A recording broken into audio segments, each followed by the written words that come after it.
Uni Soviet berubah menjadi Rusia dengan Presiden Vladimir Putin. Putin tidak sedahsyat pendahulunya. Dia masih mau meresmikan masjid bersama dengan Erdogan. Dia tidak mengusik Islam. Bukan berarti saya pro Putin lalu jangan takut dengan penguasa yang zalim. Tapi kami nggak bisa berceramah seperti Ustadz. Ceramah ini berat, biar aku aja. Sanggup kalian dibully? Sanggup kalian nanti upload tiba-tiba lebih banyak unlike, dislike? Sanggup kalian diserang oleh buzzer, caci maki, sumpah serapah? Kalian ngapal Quran aja. Negara ini dikuasai oleh Uni Soviet. Presiden terakhirnya Gorbachev. Ada yang mengatakan Gorbachev itu orang Bandung, nama aslinya Cecep Gorbachev.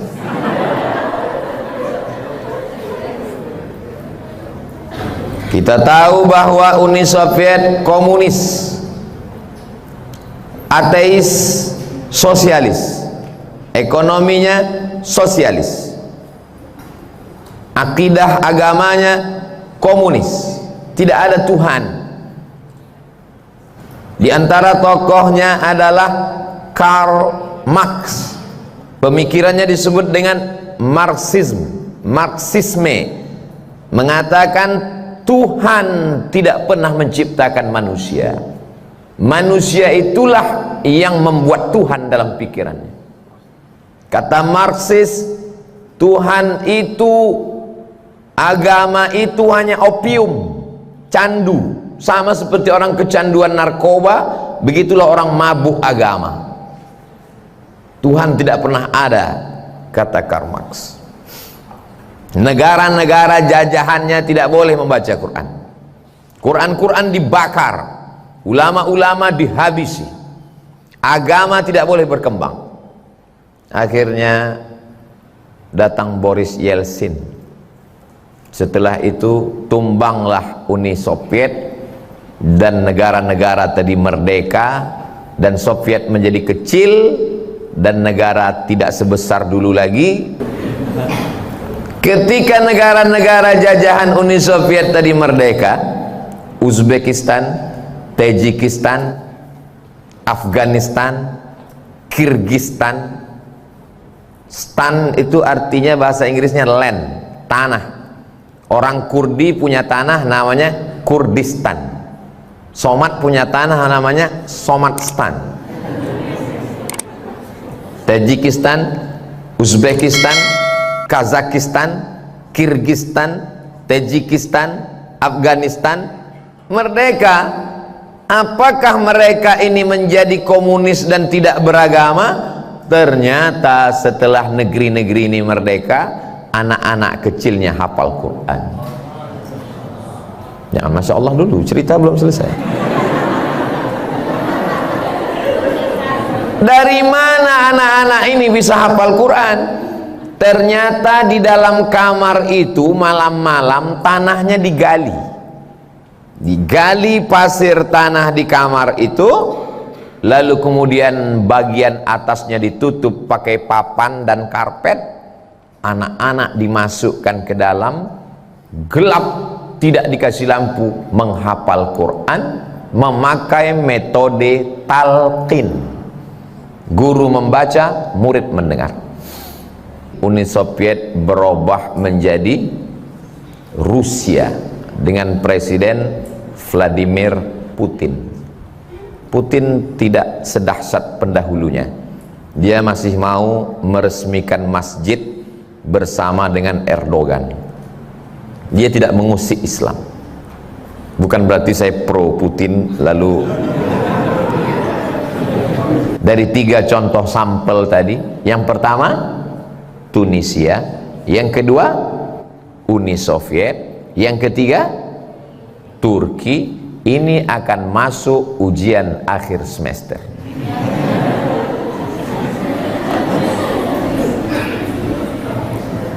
Kesimpulannya adalah jangan takut dengan penguasa yang zalim. Tapi kami nggak bisa berceramah seperti Ustadz. Ceramah ini berat, biar aku aja.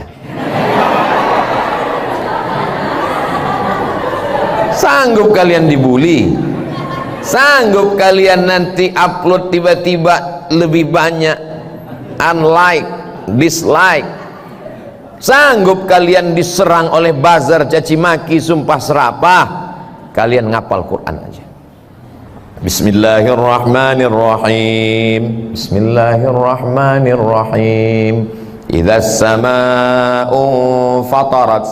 Idzas samaa'u fatarat. Wa idzal kawakibu tatharat. Wa idzal kawakibu tatharat. Wa idzal biharu fujirat. Tidak melihat Quran tapi hafal Al-Quran. Gelap. Di tengah gelap itulah anak-anak itu menghafal Quran. Ketika tentara-tentara Uni Soviet datang, mereka diam, mereka sepi, mereka sunyi. Saat tentara tertidur malam, di malam itulah mereka mendidik anak-anak bertahajud dan menghafal Al-Quran.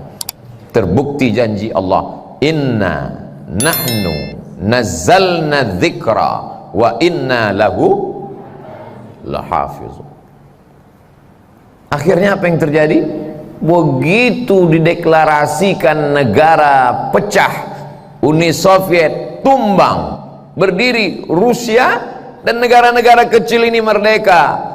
Al-Quran sudah bangkit. Tidak ada yang bisa menghilangkan Islam dari suatu negeri. Kuncinya satu, lembaga pendidikan Al-Quran. Ada seorang tampil di televisi di siang bulan Ramadan. Lalu dia ambil air minum. Kata dia, wahai rakyatku, marilah kita sama-sama minum di siang Ramadan. Karena puasa itu hanya melemahkan badan, merendahkan etos kerja, dan mengurangi produktivitas. Nama laki-laki itu adalah Borkeba. Nama negaranya Tunisia. Bagi dia puasa itu hanya membuat orang lemas sehingga pabrik-pabrik tidak berproduksi. Maka mari kita makan bersama-sama. Sekularisasi merajalela di Tunisia. Ulama-ulama disakiti, dizolimi, dipaksa untuk mengeluarkan fatwa bahwa pekerja di pabrik boleh tidak puasa. Di antara yang dipaksa itu adalah, lupa pula saya namanya, Syekh Thahir bin Ashur, yang punya tafsir At-Tahrir wat Tanwir. Ketika dia dipaksa, maka dia pun tampil. Apa kata Syekh Thahir Al-Allamah Thahir bin Ashur? Sadaqallah wa kadzaba Borkeba. Allah maha benar dan pendusta Borkeba. Berani dia melawan. Akhirnya Borkeba digulingkan oleh Presiden Zainal Abidin. Hari berganti, musim berubah. Apa yang terjadi dengan Tunisia hari ini? Berhasilkah sekularisasi? Apakah semua orang di Tunisia tidak berpuasa? Tunisia tetap menjadi tempat orang belajar Islam karena di sana ada bentengnya. Benteng Islam itu bernama Zaituna. Tempat orang belajar Al-Quran, membaca Quran, memahami Quran, tafsir Al-Quran. Jadi walau apapun yang terjadi di suatu negeri, sezolim itu pun penguasanya, selama lembaga pendidikan Quran masih ada, Allah masih akan menolong negeri itu. Contohnya Zaituna, yang kebetulan istrinya hamil, punya anak, kasih nama terserah, Zaituna boleh juga. Nanti dipanggil Zaitun, jangan panggil tuna, itu nama ikan. Tempat ini sudah saya lihat pakai AC, tenang, adem, ayam, mesin cucinya udah saya lihat. Saya diajak masuk kamar ustazah, mana saya mau. Tempat di atas bersih, tenang, Masya Allah. Tapi tempat menghafal Quran tidak boleh terlalu tenang, karena setan nanti datang. Baru baca 2 ayat, siapa saja datang ke Maskanul Huffaz hanya 1 tahun, maka dia menghafal Quran, beasiswa. Kita doakan para donatur kita rezekinya lancar, suami istri soleh solihah, anak-anaknya menjadi keluarga sakinah mawaddah warahmah. Jangan sampai suami donatur ini dilarikan oleh pelakor. Ini yang dikhawatirkan ibu-ibu sekarang. Lalu kemudian ada seorang namanya Ataturk. Azan tidak boleh pakai bahasa Arab. Semua perkumpulan-perkumpulan pengajian dibubarkan. Masjid Hagia Sophia dirubah menjadi museum. Sholat, berdoa tidak boleh pakai bahasa Arab, pakai bahasa Turki. Saya tidak bisa membayangkan seandainya kita mendapat musibah seperti itu, lalu pemimpin mengatakan tidak boleh azan pakai bahasa Arab. Oh, bagaimana bunyi azan kita? Allah gede banget. Alhamdulillah. Bayangkan. Pokoknya yang namanya Islam mesti dihabisi. Ulama kalau tidak mau ikut sama dia di penjara. Di antara ulama yang dipenjara bertahun-tahun adalah ditulis dalam sebuah novel oleh kakak kelas saya, Ustadz Habibur Rahman El-Shirazi, dalam novel berjudul apa namanya? Saya ingat, cuma pura-pura lupa aja. Tapi tahu dia adalah Badi'uz Zaman Said Nursi. Tapi di tengah penjara dia tetap menulis renungan-renungan dia tentang Al-Quran. Itulah menjadi buku yang beberapa waktu lalu kami bedah buku. Dapatkan bukunya di toko terdekat, hubungi nomor berikut ini. Azan pakai bahasa Turki, berdoa tidak boleh bahasa Arab, tempat orang berkumpul ramai-ramai ditutup, masjid Hagia Sophia menjadi museum. 1924 Khalifah Turki Utsmani Sultan Abdul Hamid dilengserkan, dijatuhkan. Sekarang tahun 2022, tidak lama lagi 2024, 100 tahun, 1 abad Ataturk. Apakah Islam hilang di Turki? Malah yang jadi museum dulu sekarang dirubah jadi masjid. Dia berharap masjid-masjid yang lain berubah jadi museum. Ternyata museum yang dia buat itu sekarang berubah jadi masjid dan berkumandang suara azan dengan bahasa Arab. Dari menara yang tinggi bersahut-sahutan antara Masjid Blue Mosque, antara Masjid Sultan Ahmad dengan Masjid Hagia Sophia. Apa yang terjadi dengan Turki? Kenapa Turki tidak berhasil disekulerkan? Kenapa Islam tidak hilang? Karena ada ulama yang bergerak dengan pendidikan. Namanya Sulaiman Hilmi Tunuhan. Sulaiman Hilmi Tunuhan. Di mana saja penjuru bumi dunia sekarang, dari Eropa, Amerika, Afrika, Asia, Australia, ada tempat orang menghafal Quran.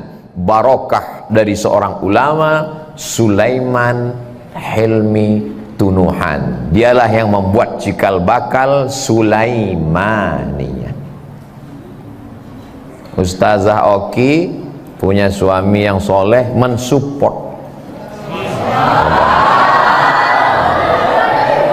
Ini disupportnya dakwah, akhirnya berkembang pesat. Coba kalau dapat suami nggak support, aku mau berdakwah, jangan selangkah keluar dari sini, neraka jahanam tempatnya. Tapi ketika dia support dakwah, dia support Maskanul Huffaz, ini penting. Hari ini kalian tersenyum dan tertawa, tapi kalau sampai kalian dapat suami Fir'aun, Mas Fir, aku mau storan ya, jangan store. Buka jilbabmu yang panjang. Aku tidak suka melihat kamu pakai jilbab panjang. Aku mau kamu jadi orang yang rambutnya 3 warna, merah, kuning, kelabu. Aku tidak suka melihat kamu nggak pakai make up. Aku mau kamu pakai make up, tebalnya 2 inci. Ini nampaknya simpel sederhana, tapi ini penting. Supaya apa? Karena kalian bukan perempuan biasa. Kalian perempuan luar biasa yang di dalam kepala kalian 30 juz Al-Quran.